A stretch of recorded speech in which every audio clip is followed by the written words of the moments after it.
The first time I saw him was through a haze of steam from the industrial dishwasher. My hands were red and chapped, my uniform damp with sweat as I worked the late shift at the Sovereign, the most exclusive restaurant in the city, a place where people like me served people like him. I hadn't meant to look up.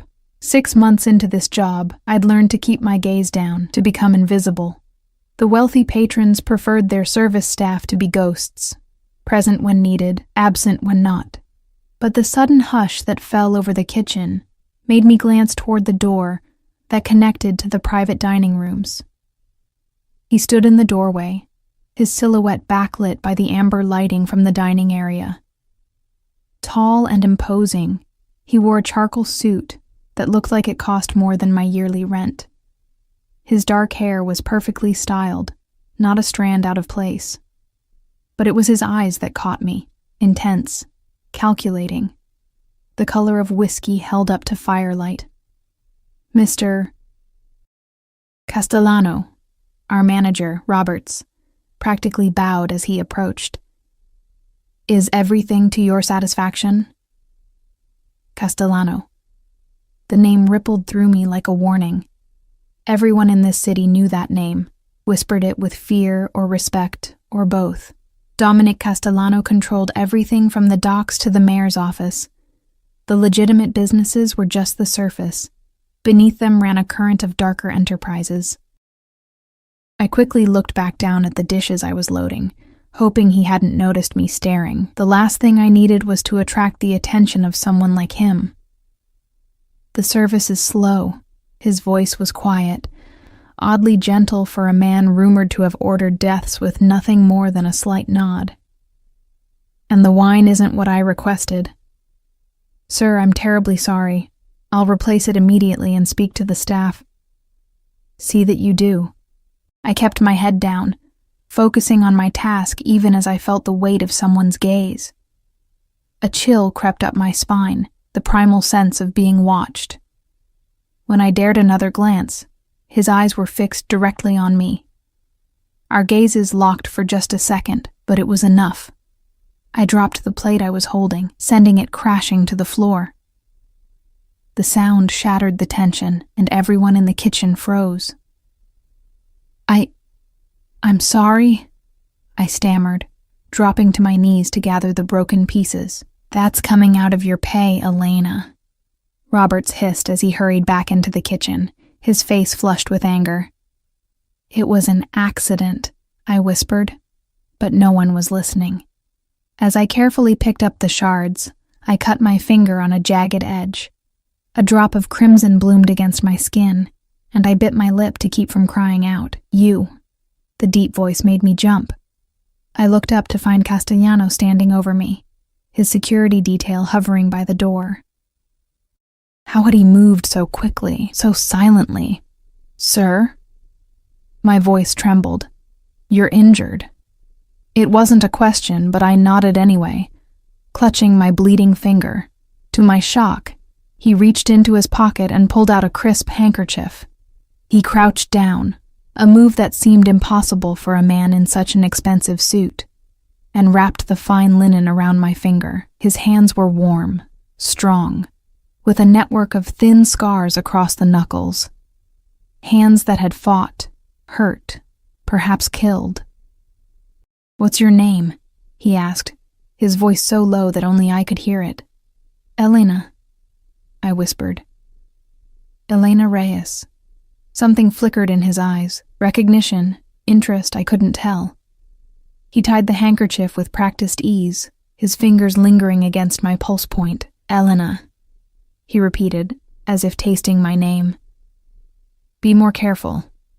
Then he was gone, striding back through the door while his security scrambled to keep up. I remained kneeling on the floor, my pulse racing beneath the expensive fabric he'd left wrapped around my finger. "What the hell was that?"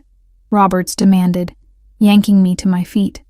"Why would Mr. Castellano speak to you?" "I don't know," I answered honestly, still staring at the door. I didn't tell Roberts about the note I found tucked into the handkerchief when I unwrapped it later that night. A phone number, followed by 3 words that made my blood run cold. "I found you." 3 days passed, and I tried to convince myself it had been nothing. A strange encounter, perhaps even a veiled threat, though for what, I couldn't imagine. I'd never had any connection to Castellano or his organization. I was nobody, invisible. The cut on my finger healed, but I kept the handkerchief, tucked between the pages of the battered copy of Jane Eyre on my nightstand. Sometimes at night, I'd take it out, run my fingers over the embroidered initials, DC, and wonder what he'd meant. I hadn't called the number. What would I even say?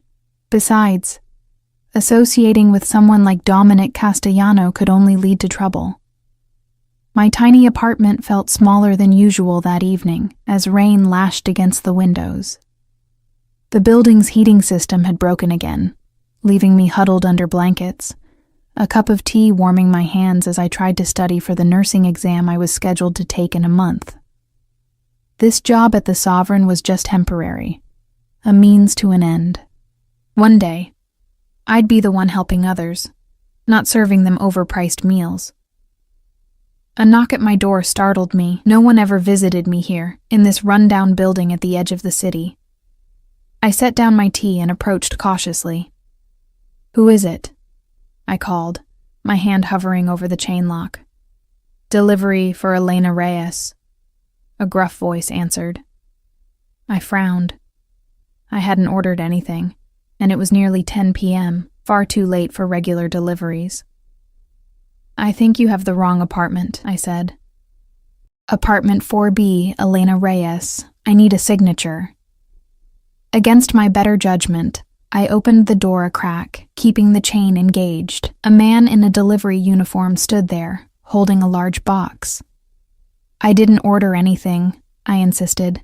"It's already paid for, ma'am. I just need you to sign." Curiosity won out. I closed the door, undid the chain, and opened it again to accept the electronic signature pad he thrust toward me. As I signed, I noticed a sleek black car idling at the curb outside my building, its windows tinted so dark they looked like slices of midnight. The delivery man handed me the box and left without another word. I locked the door quickly behind him, my heart pounding as I set the package on my kitchen counter. It was beautifully wrapped in silver paper with a black satin ribbon, far too elegant to be anything I would have ordered. With trembling fingers, I untied the ribbon and carefully removed the wrapping. Inside was a box from Fontaine's, the most exclusive clothing store in the city, a place I'd never even dared to enter. I lifted the lid to find a dress, a deep burgundy color that shimmered under my apartment's harsh lighting. The fabric was softer than anything I'd ever touched, flowing like water between my fingers. Beneath it lay a pair of matching shoes, a small clutch purse, and a velvet jewelry box containing a delicate silver necklace with a teardrop ruby pendant. A small cream-colored card sat at the bottom of the box. The handwriting was bold, confident strokes. "Tomorrow night, 8 p.m. A car will be waiting. DC." My first instinct was to refuse, to pack everything back in the box and leave it outside my door. But as I ran my fingers over the dress again, I found myself wondering what it would feel like to wear something so beautiful. Just once. A second knock made me jump. This time when I looked through the peephole, there was no one there. Only a small envelope on the floor. I opened the door cautiously and retrieved it. Inside was a photograph, old, its edges worn. A family portrait. My breath caught in my throat as I recognized the faces. My parents, much younger, with me as a toddler on my mother's lap. And standing beside them, his arm around my father's shoulder, was a younger version of Dominic Castellano. On the back, written in fading ink, "The Reyes and Castellano families, 1998. My hands shook so badly I had to sit down. This made no sense. My father had been a construction worker, my mother a housekeeper. They died in a car accident when I was 7, leaving me to bounce between distant relatives and foster homes. They'd never mentioned knowing anyone powerful or wealthy, let alone a man like Castellano. I stayed up all night, the photograph in one hand, the handkerchief in the other. trying to piece together a puzzle with too many missing parts. By morning, exhaustion had made my decision for me. I would go. I would meet him. I needed answers about my parents, about why he'd said I found you. The next day passed in a blur of anxiety and preparation. I showered carefully, dried my hair until it fell in soft waves past my shoulders, applied the little makeup I owned with more care than usual. When I finally slipped the dress over my head, I hardly recognized the woman in my small bathroom mirror. The fabric embraced my curves, the color making my olive skin glow and bringing out amber highlights in my brown eyes. At precisely 8 p.m., my phone buzzed with a text from an unknown number. The car is waiting. I took one last look at my apartment, tucked the old photograph into my new clutch purse, and stepped out into the night. The same black car from the previous evening was parked at the curb, its engine purring softly. The driver emerged as I approached, opening the rear door with a slight bow. "Ms. Reyes," he said. Not a question. The interior was all black leather and soft lighting, empty, except for a single red rose on the seat. As I settled in, I caught a faint scent, sandalwood and something else, spicier, more dangerous. His scent, lingering from an earlier journey. The car pulled away from my building, carrying me toward whatever Dominic Castellano had planned. Toward answers, I hoped. Or perhaps toward something far more dangerous than questions. In the darkness of the back seat, I fingered the ruby pendant at my throat and whispered a silent prayer that I wasn't making the biggest mistake of my life. The car wound through the city streets, passing through neighborhoods that grew increasingly elegant. Wrought iron gates gave way to manicured hedges and sprawling estates. We finally stopped before a mansion set back from the road, its limestone facade glowing amber in the carefully positioned landscape lighting. "We've arrived, Ms. Reyes," the driver announced, opening my door. I stepped out, my borrowed heels sinking slightly into the gravel driveway. The mansion loomed above me, windows blazing with warm light. This wasn't a restaurant or public venue as I'd expected. This was his home. A wave of panic washed over me. I'd walked straight into the lion's den, wearing a dress he'd provided, arriving in his car. I was completely at his mercy. The massive front door opened before I reached it. A woman in a crisp black uniform offered a practiced smile. "Ms. Reyes, we've been expecting you. Please come in." The foyer was cavernous, with a sweeping staircase and marble floors that echoed with my hesitant steps. Original artwork hung on the walls. Not the reproductions you'd find in upscale hotels, but genuine masterpieces. Security cameras tracked my movements from discreet corners. "This way, please," the woman said, leading me through the house. We passed rooms filled with antique furniture, a library with floor-to-ceiling bookshelves, a sitting room where a fire crackled in a stone hearth. No one else was visible, but I felt the presence of others. Security personnel watching from shadows, staff moving silently behind closed doors. Finally, we reached a set of double doors at the rear of the house. The woman knocked once, then opened them without waiting for a response. "Ms. Reyes has arrived, sir." The room beyond was a conservatory, with glass walls and ceiling revealing the night sky above. Tropical plants created a lush interior garden, and the air was warm and heavy with the scent of blooming flowers. A small table had been set for two, crystal and silver gleaming in the soft lighting, and there he was, standing with his back to me, looking out at the darkened gardens beyond the glass. Dominic Castellano turned slowly, his eyes finding mine with unsettling precision. "Elena," he said, my name in his mouth sounding like something precious and rare. "You came." He wore another impeccable suit, this one a deep navy that made his broad shoulders look even more imposing. A gold watch glinted at his wrist, the only adornment besides a signet ring on his right hand. "You didn't give me much choice," I said, surprising myself with my boldness. I held up the photograph I'd brought. You owe me an explanation. A hint of approval flickered in his eyes. He gestured toward the table. Please sit. We'll talk over dinner. A server materialized from somewhere, pulling out my chair. Another appeared with wine, pouring a rich red liquid into delicate glasses. I remained standing. I want answers now, I insisted. Though my voice trembled slightly. Who were you to my parents? Why do you have this picture? What did you mean when you wrote, I found you? He studied me for a long moment. Courage, he murmured, almost to himself. Just like your father. He moved toward me, each step measured and deliberate. We'll discuss everything, Elena. You have my word. But first, let's enjoy a meal together. It's been a very long time since I've had the pleasure of your company. We've never met before the restaurant, I said, confused. He smiled, a real smile that transformed his face, making him look younger, almost approachable. We have. You were very young.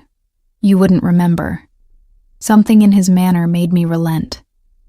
I sat, arranging the burgundy dress carefully around me. As I did, I noticed a thin, barely visible scar running along his jawline, disappearing beneath his collar, a knife wound perhaps, a reminder of the violent world he inhabited. The dress suits you, he said, taking his own seat. I hoped it would.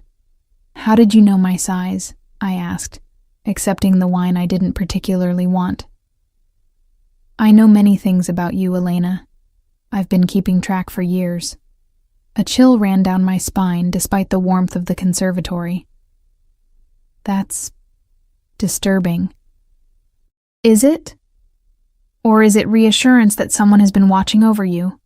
That you were never truly alone? Before I could respond, the first course arrived, delicate plates of food that looked more like art than sustenance. I recognized the chef's work from the Sovereign, though this was far more elaborate than anything we served to even our most prestigious guests. You must have questions, Dominic said, watching me over the rim of his wineglass. Dozens, I admitted. Starting with why a man like you would be interested in someone like me. A man like me? He raised an eyebrow. And what kind of man do you think I am, Elena? I hesitated, weighing my words carefully. Dangerous, powerful, someone who takes what he wants, all true, he acknowledged without a trace of shame, but incomplete. He set down his glass and leaned forward slightly. Your father was my friend, my best friend, from when we were boys. We grew up together in the old neighborhood. I stared at him in disbelief. My father was a construction worker. Before that, he was much more. Dominic's expression softened with memory. Marco Reyes was like a brother to me. We started with nothing, built something together. He was brilliant, fearless. His eyes refocused on me. You have his eyes. Did you know that? The same determination. What happened? I asked, barely able to breathe. No one had spoken to me about my father with such intimacy in years. We had a disagreement about the direction our business was taking. Dominic's voice hardened. I wanted to expand into new territories. Your father wanted to leave, to give you and your mother a normal life. We argued, said things we couldn't take back. The realization dawned slowly, horror spreading through me like ice water. My father worked for you. In your organization. Dominic nodded once. He didn't just work for me. We were partners. Equals. In the beginning. He was a criminal, I whispered, my world tilting sideways. He was a man who did what was necessary to protect his family, Dominic corrected. His tone gentle but firm. The world isn't as black and white as you might believe, Elena. I pushed my plate away, appetite gone. And the accident? The car crash that killed my parents? Was that really an accident? Pain flashed across his face, genuine and raw. Yes. I may operate outside the law, but I would never harm Marco or Isabella. Never. He reached into his jacket pocket and withdrew a small leather-bound book. Your father's journal. He kept it the last year of his life. Read it, and you'll understand. I stared at the book but didn't take it. Why now? Why find me after all these years? He placed the journal on the table between us. Because I made a promise to your father that if anything happened to him, I would look after you. Protect you. You've done a terrible job, I said bitterly, thinking of the years of poverty, of bouncing between uncaring relatives and worse foster homes. Where were you when I needed someone? Watching, waiting until you were old enough to understand, his eyes darkened, and dealing with those who failed you. The foster father who raised his hand to you when you were 15. He had an unfortunate accident the next day. The scholarship that mysteriously appeared when you started community college? The apartment that somehow had below-market rent? The jobs that always materialized when you needed them most? My mind raced, connecting dots I'd never seen before. Small mercies I'd attributed to luck or coincidence. You've been manipulating my life, I accused, anger flaring. Guiding it, he corrected. From a distance, as Marco would have wanted. And now? Why reveal yourself now? Dominic's expression changed, becoming more guarded. Because you're in danger. I laughed, the sound sharp and hollow in the lush surroundings. From who? You're the most dangerous person I know. Not from me. Never from me. He leaned forward, his voice dropping. Your father had enemies, powerful people who thought he took something that belonged to them before he died. They've discovered he had a daughter. What could I possibly have that anyone would want? I asked. Information, access to accounts, keys to storage locations. They believe Marco would have entrusted these things to you. Perhaps without you even knowing. I shook my head in disbelief. That's insane. My father was just... I stopped, no longer sure of anything about the man who had raised me. 3 days ago, someone broke into the records at your former foster agency, Dominic continued. Yesterday, a man was asking questions about you at the Sovereign. That's why I had to move quickly, to get to you first. Fear crawled up my spine. You could be making this all up, creating a threat, so I'll, what? Trust you? Depend on you? His expression hardened. I don't need to manufacture dangers to earn your trust, Elena. Reality is quite dangerous enough. He stood abruptly. Come with me. There's something you need to see. Against my better judgment, I followed him through the conservatory doors into the garden beyond. The night air was cool after the tropical warmth inside, and I shivered in my thin dress. Without a word, Dominic removed his jacket and draped it over my shoulders. His scent, sandalwood, spice, and something uniquely him, enveloped me. We walked along a stone path, security personnel materializing and fading back into the shadows as we passed. Finally, we reached what appeared to be a guest house, set apart from the main building. Dominic entered a code on a keypad, and the door swung open. Inside was nothing like I expected, not luxurious accommodations, but a high-tech security center. Monitors lined one wall, displaying camera feeds from various locations. I gasped as I recognized my apartment building on one screen, the Sovereign on another. You've been watching me, I whispered. Protecting you, he corrected, leading me toward a desk where a laptop sat open. This was recorded yesterday. He pressed a key, and a video began to play. A man I'd never seen before was speaking to Roberts, my manager at the Sovereign. Money changed hands. Then a photograph, my photograph, was shown. Roberts nodded, pointing toward the kitchen where I worked. Who is he? I asked. Anton Vaska. He works for the Petrov family, your father's former associates and my current competitors. The way Dominic said competitors made it clear the relationship was far more hostile. What do they want with me? Dominic closed the laptop, turning to face me fully. In the harsh light of the security monitors, the scar along his jaw looked more pronounced, A reminder of violence survived. Your father hid something before he died. Something the Petrovs have been searching for ever since. A ledger containing details of their operation, enough evidence to destroy them. They believe he entrusted it to you, perhaps disguised as something innocent. A book, a keepsake, a piece of jewelry. I thought of my meager possessions, nothing valuable, nothing mysterious. I don't have anything like that. Perhaps not knowingly, Dominic said. But Anton's presence means they're getting desperate. They've exhausted other options, so what happens now? I asked, suddenly exhausted by revelations and fear. Dominic's expression softened as he looked down at me, small and overwhelmed in his oversized jacket. Now, you stay here, where I can keep you safe. We find what your father hid, and then you decide what kind of life you want to live, with the full knowledge of who you are and where you came from. And if I refuse, if I walk out now, then I'll have you driven home, he said simply, and I'll do my best to protect you from a distance, as I've always done. But I can't guarantee your safety if you refuse my help. I studied his face, trying to see past the mask of the powerful crime lord to the man beneath. The man who had known my father, who had kept that photograph all these years. Why should I trust you? I asked, my voice barely audible. He reached out slowly, giving me time to pull away, and brushed a strand of hair from my face.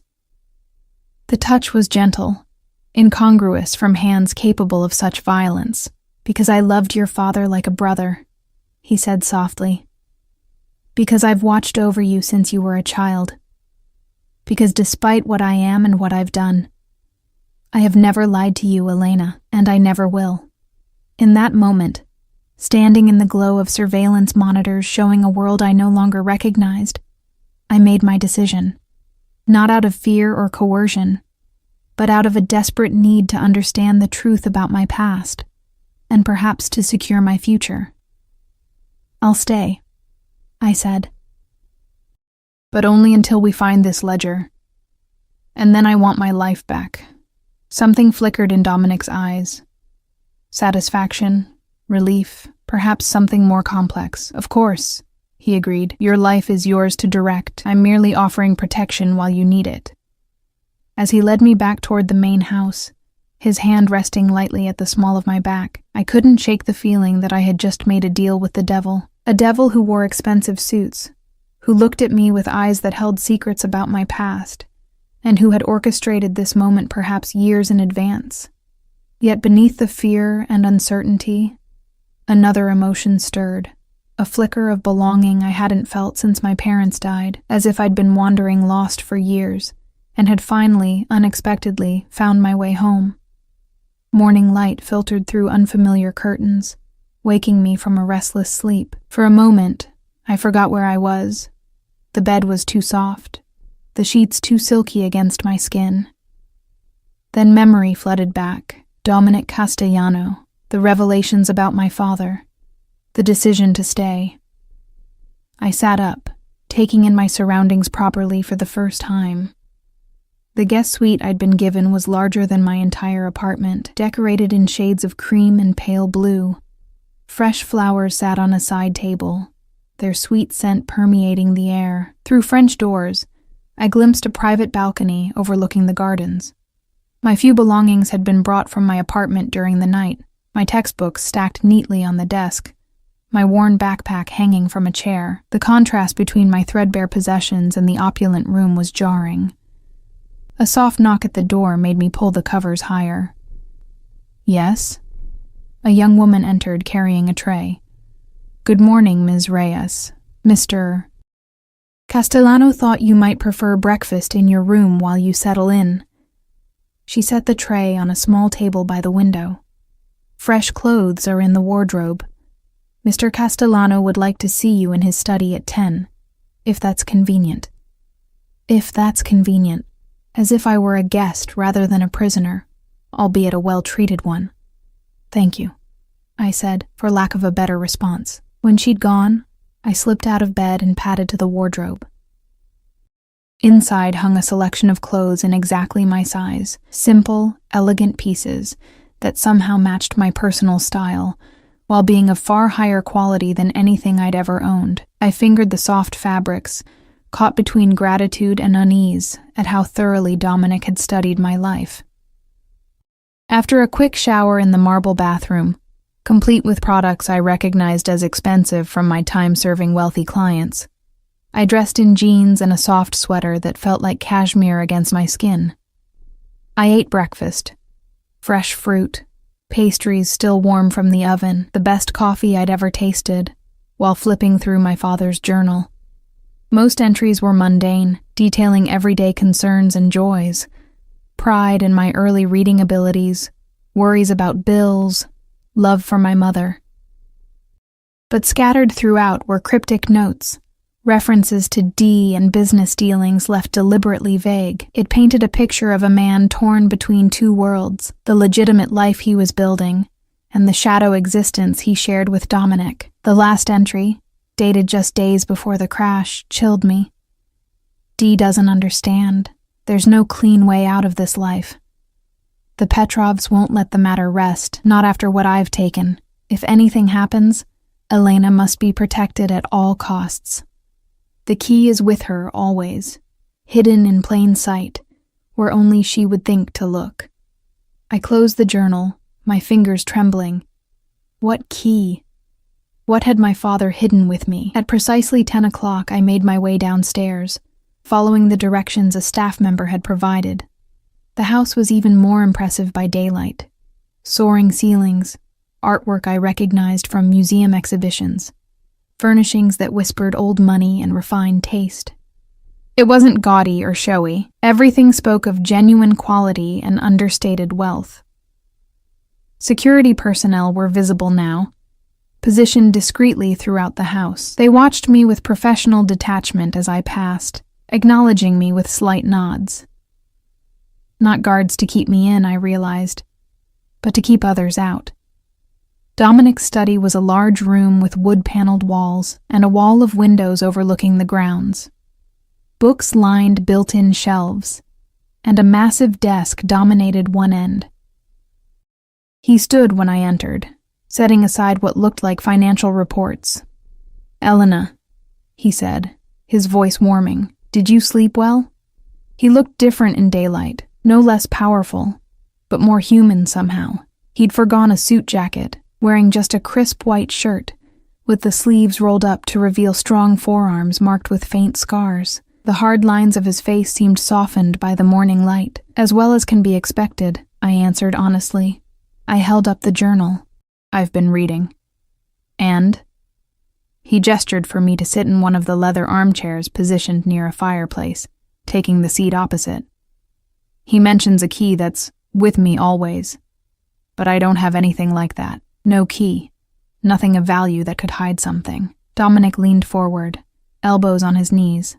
"Think, Elena. Did your father give you anything before he died? A toy, a piece of jewelry, a book?" I shook my head. The accident happened while I was at school. I never got to say goodbye. Everything I have from them is just normal stuff. Photos, a few books, my mother's wedding ring. At the mention of the ring, something flickered in Dominic's eyes. "What?" I asked. "Your mother's ring," he said carefully. "Do you have it with you?"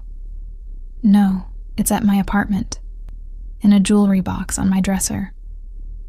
I twisted my hands in my lap.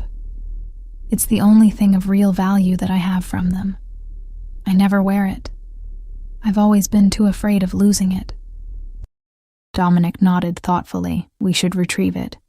If Marco wanted to hide something valuable but ensure you kept it close, your mother's ring would be the perfect vessel. You think there's something hidden in my mother's ring?" The idea seemed absurd, yet strangely plausible. "It's worth investigating," he said, then tapped a button on the desk. Almost immediately, a door opened, and a man entered, tall, with a weathered face and watchful eyes. "Victor, arranged to have Ms. Reyes's apartment searched. We're looking for a woman's ring, likely in a jewelry box on the dresser." Victor nodded once and left without speaking. You have people searching my home? I asked, anger flaring. For your protection, Dominic replied, unfazed by my reaction. The Petrovs may have already been there. The casual way he exerted control over my life was both infuriating and oddly reassuring. Someone was finally taking care of problems that had always been too big for me to handle alone. While we wait, Dominic continued, there's someone I'd like you to meet. He stood, offering his hand to help me up. Someone who knew your parents almost as well as I did. I allowed him to lead me through the house to what appeared to be a residential wing. The security presence was heavier here, with armed guards stationed at key points. Dominic nodded to them as we passed, his hand resting lightly at the small of my back, a gesture that was becoming familiar, its proprietary nature both unsettling and comforting. We stopped before a door guarded by two particularly imposing men. They stepped aside at Dominic's approach, one opening the door for us. The room beyond was bright and airy, set up as a combination sitting room and bedroom. Medical equipment lined one wall, and a nurse sat quietly in a corner, reading. In a hospital bed by the window lay an elderly man, thin and frail, his skin like parchment. Uncle Sal, Dominic said, his voice gentler than I'd heard it before. There's someone here I'd like you to meet. The old man turned, his movements painfully slow. His eyes, faded with age but still sharp, widened when they landed on me. Sweet Mother of God, he whispered, his voice a dry rasp. Marco's little girl. Dominic guided me closer. Elena, this is Salvatore Castellano, my father. The old man reached out a trembling hand, and I found myself taking it, feeling bones as delicate as a bird's beneath paper-thin skin. You look just like your mother, he said, tears gathering in his eyes. Beautiful Isabella, and you have Marco's eyes. I glanced at Dominic, uncertain. My father had a stroke 2 years ago, he explained quietly. He's been here under medical care since then. I'm dying, the old man said bluntly, with a wheezing laugh. No need to dress it up, Dominic. Cancer's eating me alive. His eyes remained fixed on me, but I lived long enough to see Marco's daughter grown. That's something. He tugged at my hand, pulling me closer. Your father was the best man I ever knew, he confided, his voice dropping as if sharing a secret. Better than me. Better than my son. Though Dominic tries. His eyes flicked briefly to Dominic, who showed no reaction to the assessment. Marco had lines he wouldn't cross. Principles. In our world, that's rare. Uncle Sal, Dominic interrupted gently. We're trying to find what Marco hid before he died. The item the Petrovs are looking for. Salvatore's expression darkened. Those Russian dogs. They never forgave Marco for what he took. He focused on me again. Your father stole something from them. Evidence of their worst deeds. Insurance, he called it.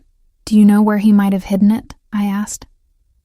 The old man shook his head, then was seized by a coughing fit. The nurse stepped forward with a glass of water, but Dominic waved her away, instead supporting his father himself with practiced ease, helping him drink. When the coughing subsided, Salvatore clutched at Dominic's sleeve. Keep her safe, my son. Marco entrusted her to us, to our family. I will, father, Dominic promised. And the way he said it, solemn, almost ritualistic, made it sound like an oath. The old man's eyes drifted closed, exhaustion claiming him. Dominic arranged him carefully against the pillows, with a tenderness I wouldn't have expected from those scarred hands. He'll sleep now, he said, guiding me from the room. The medications make him drowsy. Outside in the hallway, I leaned against the wall, overwhelmed by the encounter. He really knew my parents. They were like family, Dominic confirmed. Your father was his protege, like a second son. When Marco left the organization, it broke my father's heart. And you? I asked. Did it break your heart too when my father left? Something dark and painful crossed his face, It did more than break my heart, Elena. It destroyed a part of me I never got back. Before I could ask what he meant, Victor appeared at the end of the hallway, his expression grim. "Sir, we have a problem. The apartment has been ransacked, thoroughly searched. Cold dread pooled in my stomach. The ring? Gone," Victor confirmed, along with most of her other possessions. Dominic's face hardened, a transformation so complete it was frightening to witness. The man who had tenderly cared for his father vanished, replaced by someone calculating and dangerous. "Get the security feeds from the building," he ordered. "Find out who did this and where they went." "Already working on it, sir. There's something else." Victor hesitated, glancing at me. "We found blood. Not much, but enough to suggest there was resistance." "My neighbors?" I asked, horrified. "Mrs. Patel next door? Mr. Guzman across the hall?" "The building was quiet," Victor said. "No signs of other disturbances." Dominic turned to me, his expression softening slightly. "We'll find out what happened. In the meantime, you're staying here. The security protocols will be increased." The reality of my situation crashed down on me. They're really looking for me, aren't they? These people who knew my father. "They are," Dominic confirmed, not sugarcoating the truth. "And they won't stop until they find what they're looking for." A horrible thought occurred to me. "My job at the Sovereign, people there know me, know my routine. I've already handled it," Dominic said. "As far as the Sovereign is concerned, you've taken an extended leave of absence with full pay." He touched my shoulder lightly. "Elena, I need you to trust me now. Let me do what your father asked of me. Let me protect you." Looking into his eyes, I saw determination and something more complex, a mixture of duty and personal investment that went beyond a promise to an old friend. "I don't have much choice, do I?" I said, trying to keep my voice steady. "There are always choices," he replied. "But some are wiser than others." A commotion at the end of the hallway drew our attention. Another security man was approaching rapidly, his hand pressed to an earpiece. "Sir, perimeter breach at the north gate. 3 vehicles, heavily armed." Dominic's reaction was instantaneous. He pushed me against the wall, his body shielding mine as he drew a gun from beneath his shirt. "Get my father to the panic room," he ordered. "Victor, take Elena to the safe house. Now." "Dominic, what's happening?" I gasped, fear making my voice shake. "They found you faster than I anticipated," he said grimly. He took my face between his hands, forcing me to focus on him. "Listen to me carefully. Go with Victor. Do exactly as he says. I'll come for you when it's safe." "But, Elena." His voice was steel wrapped in velvet. "I promised your father I would keep you safe. I intend to keep that promise." Before I could respond, he pressed something cold and metal into my hand. A small handgun. "Last resort," he said. "Victor will protect you, but if something goes wrong, point and shoot. Don't hesitate." The weight of the weapon was terrifying in my palm, but I nodded, slipping it into my pocket. Dominic hesitated, then did something that shocked me more than the gun or the imminent danger. He leaned forward and pressed his lips to my forehead, a gesture so tender it seemed to come from someone else entirely. "Be safe," he whispered. Then he was gone, striding down the hallway, barking orders into a phone. Victor gripped my arm. "This way, Ms. Reyes. Quickly." I let myself be pulled along, through service corridors and down a flight of stairs I hadn't seen before. We emerged in an underground garage where a nondescript sedan waited, engine already running. "Get in the back," Victor instructed, opening the door. "Stay down." As I slid into the vehicle, the distant sound of gunfire reached my ears. My hands began to shake, the reality of my situation hitting me like a physical blow. This wasn't a movie or a book. This was my life now. running from people who wanted something I didn't have, protected by a man whose world I barely understood. The car accelerated up a ramp and out into daylight. Through the tinted windows, I caught a glimpse of the mansion receding behind us, smoke rising from one wing. Men in tactical gear were exchanging fire with Dominic's security forces.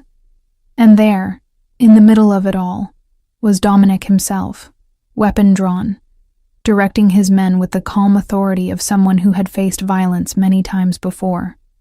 As if sensing my gaze, he turned, his eyes finding the departing car with unerring accuracy. Our gazes locked for just a moment before the car rounded a bend, cutting him from view. In that brief connection, I saw something in his expression that stayed with me as we sped away. Not just determination or duty, but a fierce, protective intensity that felt deeply personal. As Victor drove us away from the only safe place I'd known in years, I clutched the gun in my pocket and tried to make sense of how quickly my life had unraveled. In the space of a few days, I'd gone from anonymous server to the target of dangerous men, from a woman with no family to someone whose family history was written in blood and shadows, and somewhere at the center of it all was Dominic Castellano, a man I should fear, a man I barely knew, yet the only person standing between me and those who wished me harm. The safe house was a cabin nestled deep in the woods, about 2 hours outside the city. Simple but secure, with reinforced doors, shuttered windows, and surveillance cameras monitoring the perimeter. Victor installed me inside with brisk efficiency, showing me the panic room hidden behind a bookshelf, the emergency supplies, the communication system. "Mr. Castellano will contact us when it's safe," he said, checking his weapon. "Until then, we stay here and stay quiet." Hours stretched into an anxious evening. I paced the small living room, jumping at every creak and rustle from the surrounding forest. The gun Dominic had given me sat heavy in my pocket, a constant reminder of danger. "Has this happened before?" I finally asked Victor, who had maintained a watchful silence by the window. "Attacks on the mansion? Occasionally. The Petrovs have been growing bolder." His expression remained impassive. "But they've never gotten so close before. Someone gave them information. A traitor?" The concept seemed so melodramatic, like something from a movie rather than real life.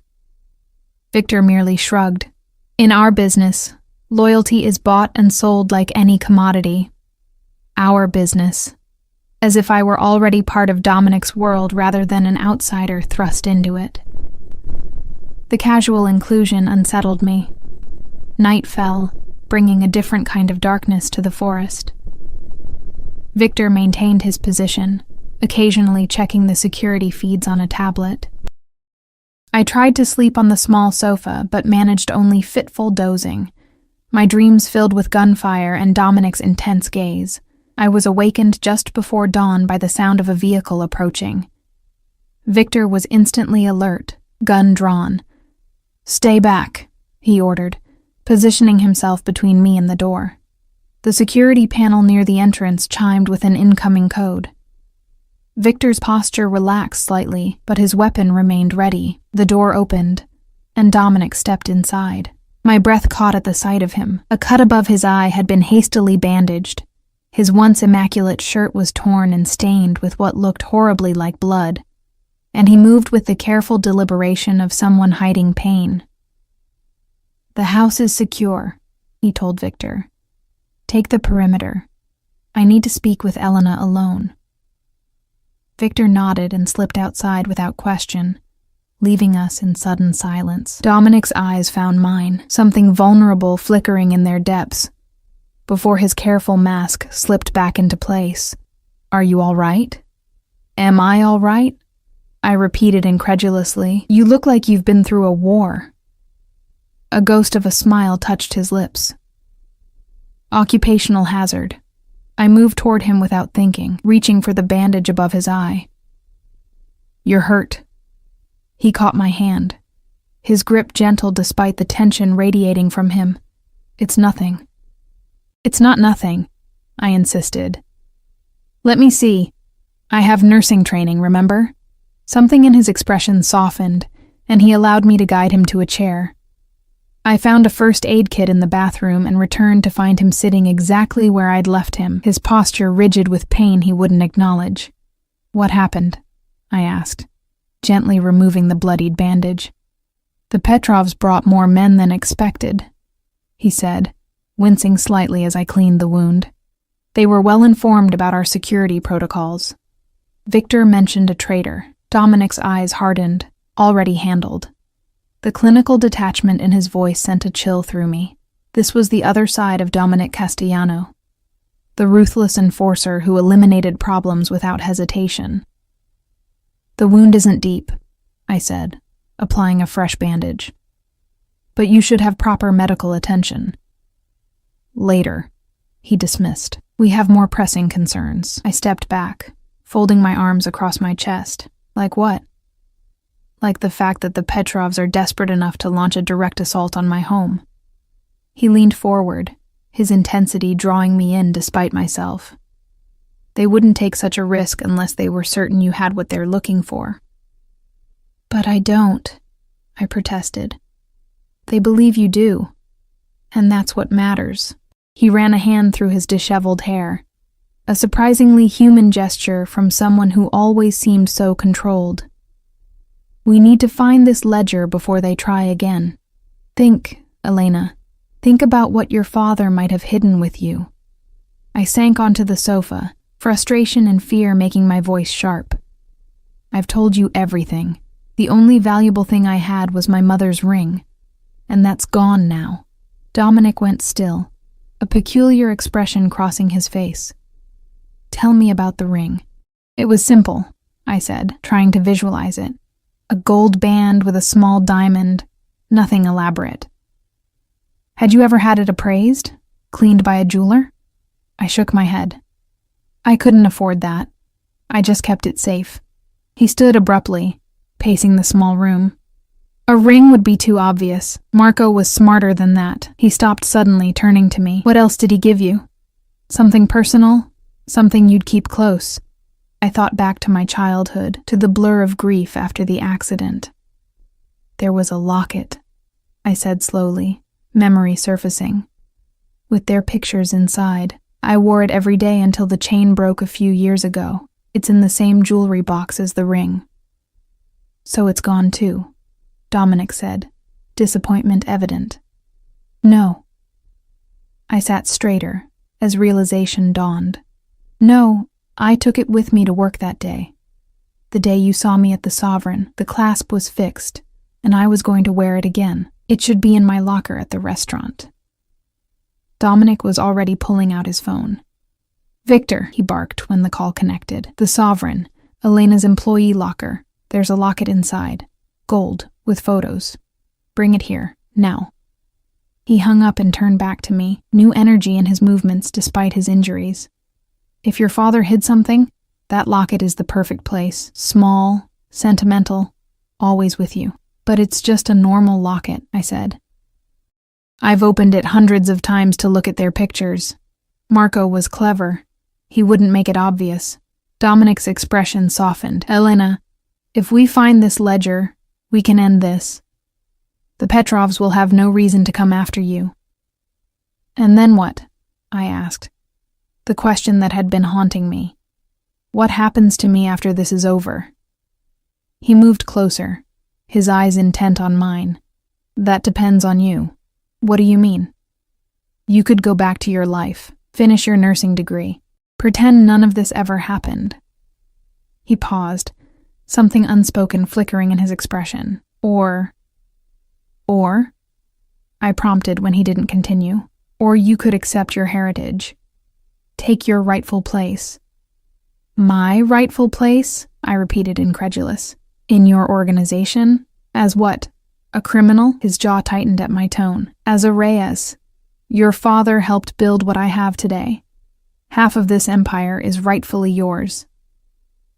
The offer stunned me into silence. Dominic watched me, his expression guarded yet somehow vulnerable, as if my answer mattered beyond the practical considerations of inheritance and legacies. "I don't know who I am anymore," I admitted finally. "Everything I believed about my life, my parents, It's all been a lie. Not a lie, he corrected gently. A partial truth. Your parents loved you. They wanted to protect you from the reality of your father's life. He reached out, his fingers brushing mine with unexpected tenderness. You don't have to decide now, but know that you have options. You have a place with me, if you want it. The air between us seemed to thicken, charged with something more complex than our shared past or present danger. His proximity, the intensity of his gaze, made my pulse quicken in a way that had nothing to do with fear. The moment was broken by the sound of an approaching vehicle. Dominic moved swiftly to the window, gun appearing in his hand from somewhere beneath his ruined shirt. "It's Victor," he confirmed, relaxing slightly. Minutes later, Victor entered, holding a small velvet pouch. Found it exactly where she said. The locker wasn't even locked. Dominic took the pouch, emptying it into his palm. The gold locket gleamed in the early morning light. A simple oval pendant on a delicate chain. He handed it to me. "Open it," he instructed. With trembling fingers, I worked the tiny clasp. The locket opened to reveal what I expected. Tiny photographs of my parents, smiling at the camera, frozen in time. "There's nothing here," I said, disappointed. "Look closer," Dominic urged. "The frame, the backing."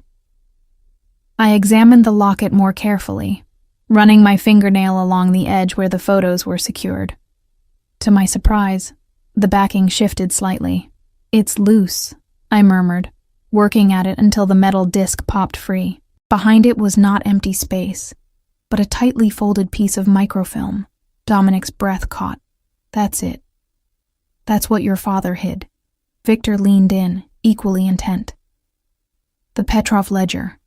With utmost care, Dominic extracted the microfilm, holding it up to the light. "Names, dates, accounts," he confirmed. "Everything the Petrovs didn't want exposed, their entire operation. So it's over?" I asked. "They'll leave me alone now?" Dominic's expression turned grim. "Not quite. They need to know we have it, and that copies exist in secure locations. Only then will they stand down. How do we do that? I arrange a meeting, show them what we have, make them understand that coming after you further would be against their interests." His tone was matter of fact, as if negotiating with murderous criminals was an everyday occurrence, which, for him, it probably was.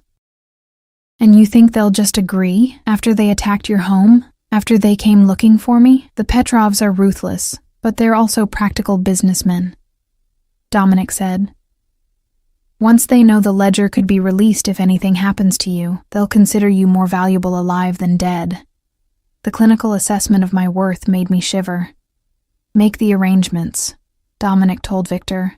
"The usual neutral ground. Tonight." Victor nodded and stepped outside again, already on his phone. "You should rest," Dominic said, turning back to me. "Tonight will be difficult." "I'm not sure I can sleep," I admitted. "Try," his voice softened. "I'll be right here." Exhaustion suddenly overwhelmed me. The adrenaline of the past days, the emotional revelations, the constant fear, it all crashed down at once. I nodded mutely and retreated to the small bedroom. I must have fallen asleep almost immediately, because when I opened my eyes again, the light had changed. Late afternoon shadows stretched across the floor. I sat up, disoriented, and found Dominic sitting in a chair by the bed, watching me with an unreadable expression. "How long have you been there?" I asked, my voice husky with sleep. "A while." He didn't elaborate. Something had changed while I slept. His injuries had been properly treated, his ruined clothes replaced with fresh ones. But it was more than that. There was a new resolve in his bearing, a decision made. "What is it?" I asked. He leaned forward, elbows on his knees. "I've been thinking about your father, about the promise I made him." He paused. and about how to end the situation permanently. What do you mean, end it permanently? I asked, fully awake now. Dominic's expression was resolute. The Petrovs won't stop as long as they think there's a chance you know something they don't. Even with the ledger, they'll harbor doubts, resentments. His gaze held mine, unflinching. The only way to truly protect you is to remove them as a threat entirely. A chill ran through me as I understood his meaning. You're planning to kill them. I'm planning to neutralize a threat that has existed for too long. He stood, pacing the small room. Their organization has been encroaching on my territory for years. They've threatened my people, corrupted officials I had secured, disrupted supply lines. He turned back to me. This isn't just about you, Elena, though you are a significant factor. The way he said it, with a hint of vulnerability beneath the calm exterior, made my heart beat faster. I can't be responsible for a gang war, I said shakily. You're not. This conflict has been brewing for years. Your father knew it, which is why he took precautions to protect you. Dominic approached the bed, sitting on the edge, close enough that I could smell his cologne. Tonight isn't just a negotiation. It's an opportunity to end the Petrov threat permanently. How? Federal agents will be in position, ready to move on my signal. The ledger provides enough evidence for RICO charges, money laundering, conspiracy. His mouth curved in a cold smile. I've been cultivating certain relationships within the Bureau for precisely this eventuality. You're working with the FBI? I couldn't hide my shock. But wouldn't they want to arrest you too? An interesting balancing act, isn't it? Dominic acknowledged. Let's just say there's an understanding about jurisdictional priorities. The Petrovs have become a bigger problem for the authorities than I am. I struggled to comprehend the layers of complexity in his world, a world where he could simultaneously be a criminal and collaborate with law enforcement. Nothing was black and white. Everything existed in shades of moral gray. What's my role in all this? I asked. You'll be there, he said simply. The Petrovs need to see you, to believe that you're the key to what they've been seeking. Your presence sells the narrative. Fear spiked through me. You want me to be bait. I want you to be safe, he corrected, his voice softening. Which is why you'll be wearing body armor, surrounded by my best security, and under my personal protection every second. His hand covered mine, warm and surprisingly gentle. I would never risk your safety, Elena. Not after everything your father sacrificed to protect you. I looked down at our hands, his scarred and strong, mine small and pale in comparison. You really cared about him, didn't you? He was my brother in all but blood, Dominic said quietly. His betrayal, leaving the organization, hurt me more than any injury I've sustained. But I understood it. He wanted a different life for you, and yet, here I am, I said bitterly. Right in the middle of everything he tried to shield me from. Sometimes fate has its own designs. Despite our best efforts, his fingers tightened around mine. But after tonight, you'll have choices, real choices without the shadow of the Petrovs hanging over you. And what if I choose to walk away? I asked, watching his face carefully. To go back to my ordinary life, my nursing ambitions. Something flickered in his eyes. Disappointment, resignation, acceptance. Then I would respect your choice, he said finally, but I would still watch over you from a distance, as I promised your father. And if I didn't choose that, the question slipped out before I could stop it. Dominic went very still, his gaze intensifying. What are you asking, Elena? My heart hammered in my chest. If I decided to stay, to learn about my father's world, your world. The mask of control slipped, just for a moment, revealing raw emotion beneath. Then you would have a place by my side, not just because of your father or your inheritance, but because— He stopped abruptly. Because, I prompted, hardly daring to breathe. His hand moved to my face, cupping my cheek with unexpected tenderness. Because in the few days I've known you, really known you, not just watched over you, I've come to admire your strength, your resilience, your capacity to face impossible truths and still stand tall. The intensity in his eyes made me tremble. This dangerous, powerful man was looking at me as if I were something precious, something to be cherished rather than possessed. I don't know if I can be part of your world, I whispered. The violence, the danger. My world isn't only shadows, he said. There's also protection, family, loyalty, things your father valued before he chose another path. His thumb brushed my cheekbone. I'm not asking you to decide now, just to keep your mind open to possibilities. A knock at the door broke the charged moment between us. Dominic withdrew his hand reluctantly, composing himself as Victor entered. It's time, sir. The meeting is set for 9 o'clock at the waterfront warehouse. Dominic nodded. Prepare the cars. Full security protocol. As Victor left, he turned back to me. Are you ready for this? No, I wanted to say. I'm not ready for any of this. Not the danger, not the revelations about my past, not these confusing feelings for a man who existed in a world so different from mine. Instead, I nodded. I'm ready.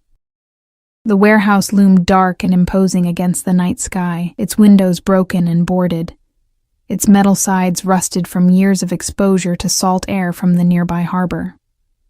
Security teams had swept the building earlier, positioning snipers on adjacent rooftops and plainclothes agents among the dock workers. I sat in the back of an armored SUV, wearing a bulletproof vest beneath a dark sweater. Dominic sat beside me, calm and focused, dressed impeccably in a suit that concealed his own body armor. In the dim light, he looked dangerous and elegant, a predator in his element. Remember, he said, checking his weapon one final time. Stay behind me at all times. If anything goes wrong, Victor will get you out immediately. He handed me a small device, emergency beacon. Press it if we get separated. I slipped it into my pocket, trying to control my trembling hands. Will the FBI really arrest them? As soon as the exchange is complete and they've seen the ledger. Dominic's confidence was unwavering. By morning, the Petrov organization will be dismantled. Victor opened the car door. They've arrived. 2 vehicles, Petrov and his lieutenants. Dominic nodded. Let's finish this. As we approached the warehouse, flanked by security, I felt strangely calm, as if I were watching myself from a distance, playing a role in someone else's story. The heavy metal door slid open, revealing a cavernous space illuminated by harsh industrial lights. In the center stood a group of men. Their leader, a silver-haired figure with cold eyes and an expensive overcoat, watched our approach with predatory intensity. Castellano? He greeted, his accent thick but his English precise. Finally, we meet in person, after so many years of competition. Petrov. Dominic's tone was neutral, but I sensed the tension coiled within him. I believe we have business to discuss. Petrov's gaze shifted to me, his expression calculating. So, this is Marco's daughter. You look like him, especially around the eyes.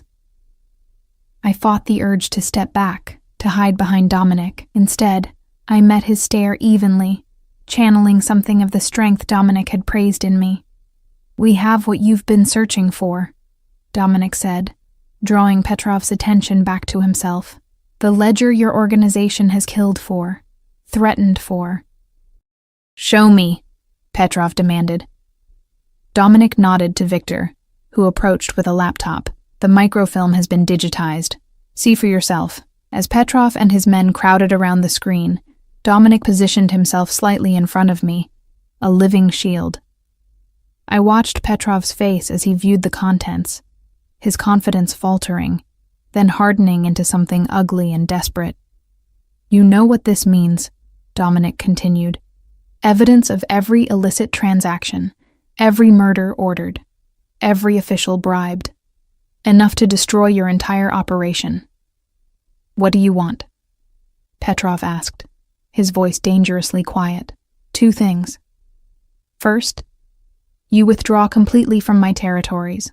The docks, the south side, the shipping routes. Dominic's voice was matter-of-fact, as if discussing a business merger rather than criminal empires. Second, Elena Reyes is untouchable. Any move against her, any threat, even any surveillance, and this ledger goes to every law enforcement agency in the country. Petrov's eyes narrowed. You ask too much, Castellano. I'm not asking, Dominic replied, his tone hardening. I'm telling you how this will be. The tension in the warehouse was palpable. Electricity crackling in the air. Petrov's men shifted, hands moving toward concealed weapons. Dominic's security did the same. Perhaps we should negotiate more.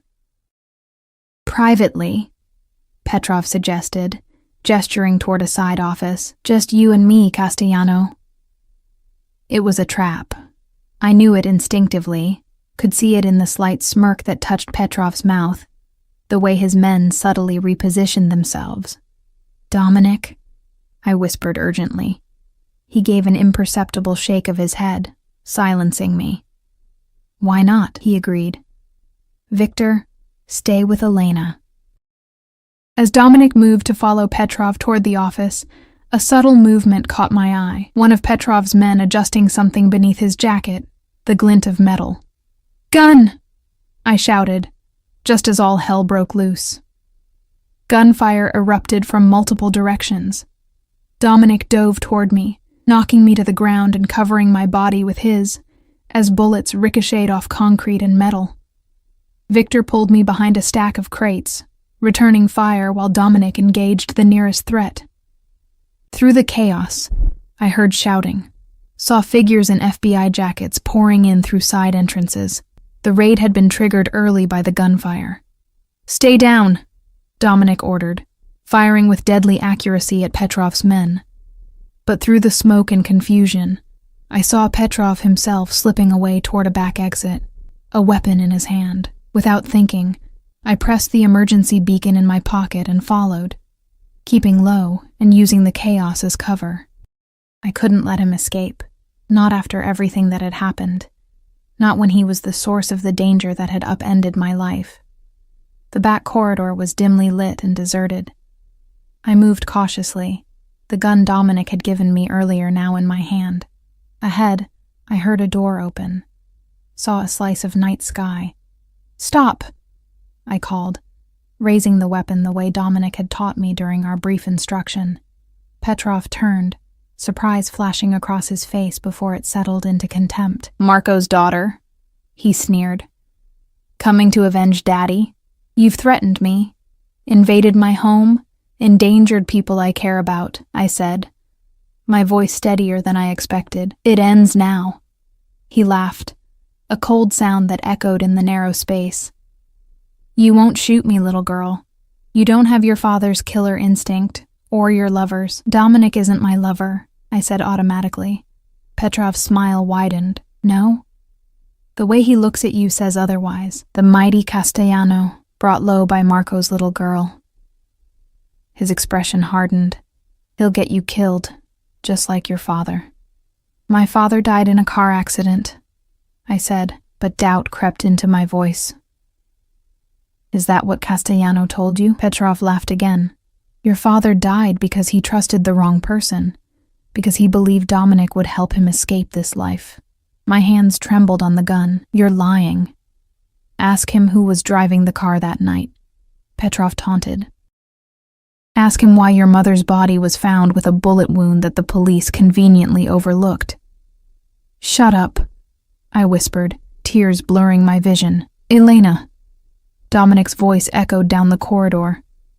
Elena, where are you? Petrov raised his own weapon, pointing it past me. Time to finish old business. I fired without conscious thought, the gun's recoil shocking me. Petrov staggered back, surprise replacing the sneer on his face as crimson bloomed across his expensive coat. He collapsed to his knees, then fell forward onto the concrete floor. Dominic reached me seconds later, taking in the scene with one sweeping glance. Without a word, he pried the gun from my rigid fingers and pulled me into his arms. "It's over," he murmured against my hair. "It's done." FBI agents swarmed the corridor, securing Petrov's body, clearing the area with professional efficiency. One nodded respectfully to Dominic, who returned the gesture without releasing me. "Get her out of here," the agent said quietly. "We'll handle the rest as discussed." Dominic guided me through a side exit, away from the chaos inside the warehouse. Outside, the night air was cold and clean against my tear-streaked face. I pulled away from him abruptly. "Did you kill my parents?" I asked, my voice breaking. He went completely still. "What?" Petrov said, "He said you were driving the car, that my mother had a bullet wound." The words felt like glass in my throat. "Was it you?" Pain and shock crossed his face, genuine, undisguised. "No," he said hoarsely. "Elena, no. I loved your father. I would never—" He stopped, struggling for words. "Petrov was lying, trying to turn you against me." "Then what really happened?" I demanded.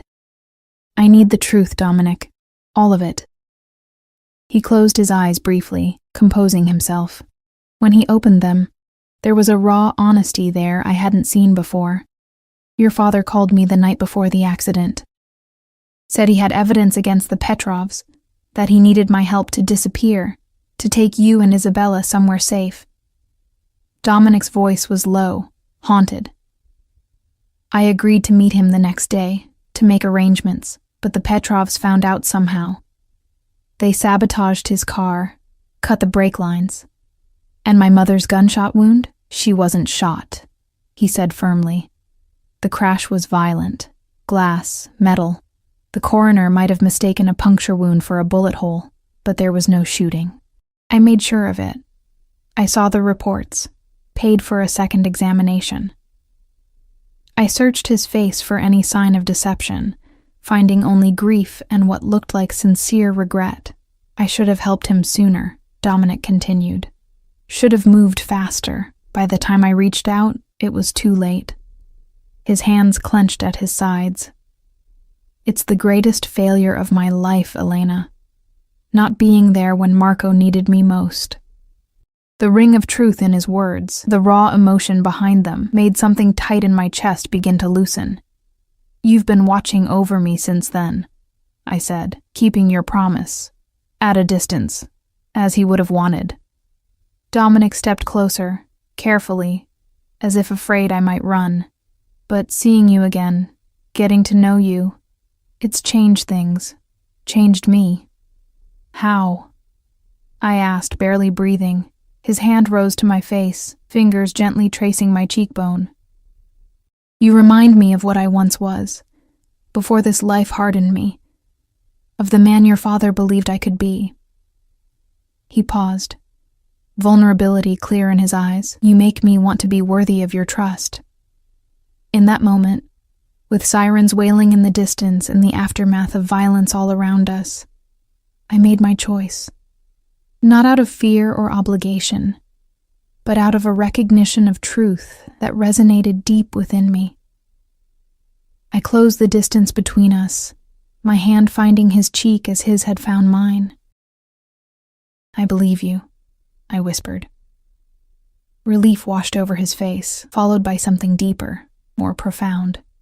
Slowly, giving me every chance to pull away, he lowered his lips to mine. The kiss was gentle at first, tentative, at odds with the dangerous man the world saw. Then, as I responded, it deepened into something hungry and desperate, as if we were both seeking absolution in each other's arms. When we finally parted, breathless, his forehead rested against mine. "What happens now?" I asked. "Now," he said softly. "We build something new. Something your father would be proud of." His arms tightened around me. The legitimate businesses, the foundations, the community work, that all continues, grows stronger. The other aspects will scale back, transition. It won't happen overnight, but it will happen. Because of me? I asked, skeptical that my presence could trigger such a transformation. Because it's time, he answered honestly. And yes, because of you. Because I want to be the man you deserve, not just the man circumstances made me. In the distance, the warehouse glowed with the lights of emergency vehicles. The Petrov threat had ended, not just for me, but for Dominic's organization, for the city itself. It won't be easy, I warned. I still have my nursing exams, my own goals. He smiled, a genuine expression that transformed his face. I wouldn't expect anything less. Your father was stubborn too. His hand found mine, fingers intertwining. We'll figure it out together. As Dominic led me toward the waiting car, I felt a strange sense of completion, of pieces long scattered finally coming together. The daughter of Marco Reyes and the man who had loved him like a brother. Perhaps this was always where my path was meant to lead. The future stretched before us, uncertain but full of possibility. Not the life my father had envisioned for me, perhaps, but one where I could honor his memory while forging my own way forward. With Dominic beside me, both protector and partner, I would navigate this new world. Not as a victim of circumstance, but as a woman claiming her rightful place. In the moonlight, Dominic's ring glinted on his hand as he opened the car door for me. One day, perhaps, my mother's ring would be found and returned. But I no longer needed it to feel connected to my past. The truth, painful as it was, had finally set me free. As we had brought us together, Dominic's hand remained clasped with mine. A promise more binding than words. A future waiting to be written.